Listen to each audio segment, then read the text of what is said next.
अच्छा, इसके बाद ये जो क्लेविकल फ्रैक्चर्स हैं ना, इसको भी यहाँ पर देख लें। सिंपल इसमें कि आपके जो बच्चे हैं उसके अंदर ये कॉमन होगी और ये आपकी एज़ बर्थ ट्रॉमा आपकी कॉमन है। अच्छा, इसके बाद यहाँ पर अगर इंजरी की बात करेंगे तो ये आपकी होती है because of our force injury, fall on our outstretch hand, या उसके अलावा जो है ये यहाँ पर आपके डायरेक्ट ट्रॉमा टू शोल्डर। ये आपने इसके अंदर याद रखना, कॉज़ आपकी इसके अंदर ये हो जाएँगी। सिंपल इसमें क्या है, यहाँ पे अगर आप जो पेशेंट है ना, ये आउटस्ट्रेच हैंड से आपका गिरा तो यहाँ पे डायरेक्टली आपके शोल्डर के ऊपर आपको जो है ये वज़न पड़ेगा और वहाँ से आपकी क्लेविकल फ्रैक्चर हो सकती है। या फिर कोई डायरेक्टली ट्रॉमा हुआ आपको वहाँ पे शोल्डर की तरफ, तो वहाँ से आपकी क्लेविकल फ्रैक्चर हो सकती है। अच्छा, इसमें अगर वीकेस्ट पॉइंट में आपने याद रखना है, यहाँ पे आपका जो मिडल और आपका जो लेटरल थर्ड है, फॉर एग्जांपल ये क्लेविकल है और यहाँ पर ये मिडल और ये जो लेटरल थर्ड है, इन दोनों के जो जंक्शन वाला पोर्शन है जहाँ पर ये दोनों मिल रहे हैं, ये आपका वीकेस्ट पॉइंट है। ये आपने इसके अंदर लाजमी याद रखना है। और उसके बाद जो फ्रैक्चर्स है, फ्रैक्चर एट मिडल थर्ड जो है ये आपकी कॉमन है। अच्छा, उसके बाद यहाँ पर जो पेशेंट है ये आपके पास प्रेजेंट कैसे करेगा, यहाँ पे क्या, यहाँ पर ये क्लेविकल फ्रैक्चर है ना और यहाँ पर ये शोल्डर है। तो उसमें क्या होगा, ये जब ये क्लेविकल फ्रैक्चर हो जाएगी तो ये जो शोल्डर है ना, यहाँ पर इसका जो है ना ये वेट को आप वहाँ पे बियर नहीं कर रहे होंगे, तो उसमें क्या होगा, आपके जो पेशेंट है उसके अंदर ये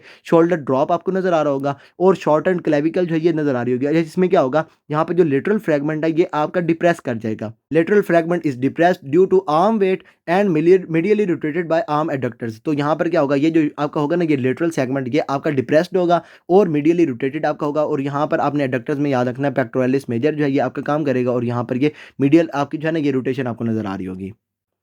अच्छा, इसके बाद ये जो क्लेविकल है ना, इसके बारे में एक बड़ी ना मशहूर सी ना, ये क्या कहते हैं इसको, एक फ़नी सी चीज़ भी है। वो ये कि अगर आप बात करेंगे ना फीमेल्स की, तो फीमेल्स में जो क्लेविकल आपकी प्रोमिनेंट होती है तो उसको हम कहते हैं हमारे यहाँ पे ये ब्यूटी बोन। जो आप देखेंगे ना एक्टर्स वगैरह को, एक्टर्स के अंदर ये जो उसकी होती है ना क्लेविकल, ये बहुत प्रोमिनेंट होती है। अच्छा, अगर आप बात करेंगे मेल्स की, अगर एक बच्चा जो है उसके अंदर ये मेल है, उसके अंदर ये क्लेविकल नज़र आ रही है, तो उस बेचारे को देख के सारे यही कहेंगे कि बीबी इसको कुछ खाया खिलाया पिलाया करो, बेचारे को कितना कमज़ोर कर दिया हुआ है। अच्छा, इसके बाद जो है ना ये कॉमन नी कंडीशंस को भी यहाँ पर देख लें। सबसे पहले आ जाती है हमारे यहाँ पे ये अनहैप्पी ट्रायड। अच्छा, इसमें सिंपल जो आपने याद रखना है वो ये कि जब आपका जो पेशेंट है उसका जो फुट है ये प्लांटेड होगा ऑन द ग्राउंड, और उसके बाद क्या होगा, यहाँ पर जब उसका फुट ये प्लांटेड है, अब क्या होगा, उसको वहाँ पे लगेगी वेल्गस फोर्स या फिर उसको जो है ना ये लिटरल साइड से फोर्स लगेगी नी जॉइंट पे। तो उससे क्या होगा, यहाँ पर उसके जो लिगामेंट्स हैं ना ये आपके डैमेज हो जाएंगे। अच्छा, ये मैंने आपको लास्ट में बताया था, जब ये लेटरल साइड से फोर्स लगेगी तो यहाँ से क्या होगा, ये जो मीडियल आपका लिगामेंट है ना, इसके ऊपर आपकी जो है ना ये फोर्स लगेगी। हमने वहाँ पे देखा था, जब हमने ये लेटरल साइड से जो है ना ये फोर्स लगाई थी, तो हम वहाँ पे चेक कर रहे थे हमारे यहाँ पे medial ligament, medial collateral ligament. अब इस केस में क्या होगा, जब ये लेटरल साइड से फोर्स लगेगी तो आपका जो मीडियल कोलैटरल लिगामेंट है ये आपका डैमेज हो जाएगा। अच्छा, एक तो चीज़ कंफर्म हो गई, जो मीडियल कोलैटरल लिगामेंट है ये आपका डैमेज होगा। इसके साथ आपने याद रखना कि आपके एंटीरियर साइड पे कौन सा लिगामेंट आ रहा है, ये आपका आ रहा है हमारे यहाँ पे एंटीरियर क्रूशिएट। तो इस केस में क्या होगा, जो दूसरा आपका डैमेज होगा वो आपका होगा एंटीरियर क्रूशिएट। इसके साथ साथ क्या होगा, यहाँ पर जो मेनिस्काई है ना ये भी आपके डैमेज हो रहे होंगे। अच्छा, यहाँ पर जो है ना वो ये है कि आपके जो मेनिस्काई है ना ये आपके डैमेज हो रहे होते हैं। इसमें क्या, यहाँ पे आपका ये मीडियल मेनिस्कस हो सकता है या फिर लेटरल मेनिस्कस हो सकता है। इसमें भी क्या है, आपका जो लेटरल मेनिस्कस है ना ये आपका मोस्ट कॉमन है। लेटरल मेनिस्कस जो इन्वॉल्वमेंट है ना ये आपकी मोर कॉमन है then our medial meniscal involvement in conjunction with anterior cruciate and middle collateral ligament injury.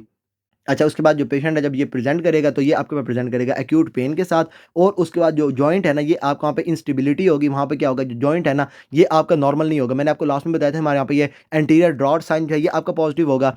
अच्छा, उसके बाद क्या होगा, यहाँ पर ये जो पेशेंट है उसके अंदर ये मीडियल कोलैटरल लिगामेंट डैमेज है, तो उस केस में क्या होगा, यहाँ पर आपको नॉक्ड नी जो है ये आपको नजर आ रहा होगा। अच्छा, ये वाला सारा इसके अंदर आपने याद रखना, जॉइंट इंस्टेबिलिटी होगी और पेशेंट जो है ये आपके पास प्रेजेंट करेगा एक्यूट पेन के साथ।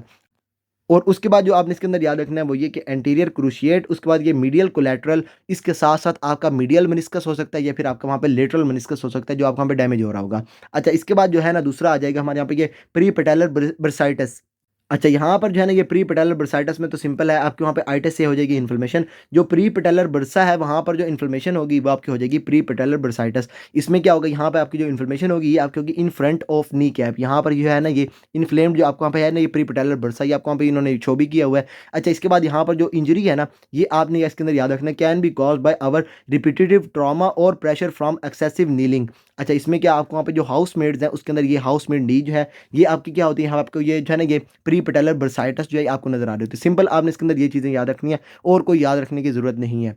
अच्छा, सिंपल क्या होगा, यहाँ पर ये जो है ना ये प्री पेटेलर बर्सा जो है ये आपको वहाँ पे इन्फ्लेम्ड होगी और ये इसके अंदर आपने याद रखना, जो हाउसमेड्स हैं उसके अंदर वहाँ पे जो है ये एक्सेसिव नीलिंग वगैरह हो रही होती है, तो उसमें आपको वहाँ पे ये हाउसमेड डी में आपको यहाँ पे जो प्री पैटेलर बर्सा है उसके अंदर वहाँ पे इन्फॉर्मेशन नज़र आ रही होती है। अच्छा, इसके बाद आ जाती है हमारे यहाँ पे ये पोप्लिटियल सिस्ट। सिंपल इसको हम जो है ना, ये हमारे यहाँ पे ये बेकर सिस्ट भी कहते हैं। अच्छा, यहाँ पर सिंपल क्या, यहाँ पर जो पोप्लिटियल फ्लूइड है ये आपका कलेक्ट कर जाएगा, उसको वहाँ पे एक्युमुलेशन हो जाएगी, और इसमें आपने याद रखना है एक गैस्ट्रोसिनेमस और दूसरा यहाँ पे हमारा ये सेमी मेम्ब्रेनस, इन दोनों के दरमियान में आपकी जो बर्सा होगी वहाँ पर ये आपका फ्लूइड एक्युमुलेट कर जाएगा, और यहाँ पर जो है ना ये बर्सा आपकी commonly communicating with our synovial space and related to chronic joint disease. आपका जो पेशेंट है उसके अंदर ये आपकी ये ऑस्टियोआर्थराइटिस या फिर जो है ये रूमेटॉइड आर्थराइटिस जो है ये आपको नज़र आ रही होगी। अच्छा, यहाँ पर ना इन्होंने ये नीचे पिक्चर्स के अंदर भी इसको वहाँ पे शो किया हुआ है। यहाँ पर सिंपल है, जो मैंने आपको वहाँ पे लास्ट में बताया ना, हमारे यहाँ पे ये प्री पैटेलर बर्साइटिस, उसमें क्या होगा, यहाँ पर है जो आपको जो है ना ये प्री पैटेलर बर्सा, उसके अंदर हो जाएगी ये आपकी जो है इन्फ्लेमेशन, और ये आपकी हो जाएगी प्री पैटेलर बर्साइटिस। उसके बाद यहाँ पर ये जो पिक्चर है इसके अंदर उन्होंने वहाँ पे आपको जो है ना ये पोप्लिटियल जो फ्लूइड है उसके अंदर आपको वहाँ पे अकुमुलेशन नज़र आ रही है, और ये आपने इसके अंदर याद रखना, ये आपकी हो जाएगी पोप्लिटियल सिस्ट या फिर आपके वहाँ पे बेकर सिस्ट। अच्छा, इसके बाद ये जो over use injuries of elbow है ना, इसको भी यहाँ पर देख लें। सिंपल इसमें आपने क्या करना है, इसके अंदर आपने इंप्लीमेंट करना है, आपने इसके अंदर रट्टा कुछ भी नहीं लगाना। आप ऐसे करें, आपकी जो एल्बो है ना उसके ऊपर आप वहाँ पे हाथ रखें, और उसके बाद आप क्या करें, आपका जो हैंड है ना इसकी एक दफ़ा करवाएं फ्लैक्शन, और दूसरी दफ़ा आप वहाँ पे करवाएं आपकी जो है ना ये एक्सटेंशन।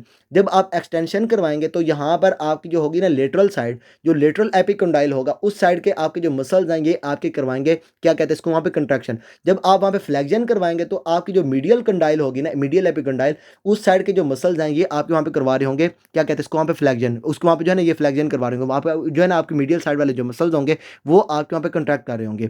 अच्छा, यहाँ से आपने क्या याद रखना है, सिंपल अगर आप बात करेंगे मीडियल एपिकोंडाइल की, तो वहाँ पर जो हैंड के आपके होंगे ना फ्लेक्सर्स, वो आपके ओरिजिनेट कर रहे होंगे, और उसके बाद अगर आप बात करेंगे लेटरल एपिकोंडाइल की, तो वहाँ से आपके जो रिस्ट के आपके एक्सटेंसर्स होंगे ये आपके ओरिजिनेट कर रहे होंगे। सिंपल हो गया इसके अंदर। अब इसके बाद अगर आपके ये जो फ्लेक्सर है ना, ये आपके ज़्यादा काम कर रहे हैं, फॉर एग्जांपल आपका जो पेशेंट है वो आपकी जो है ना ये गोल्फ वगैरह खेलते हैं। गोल्फ में क्या होता है, उसका जो हैंड है ना ये आपका मोस्टली फ्लेक्स्ड होता है उनका।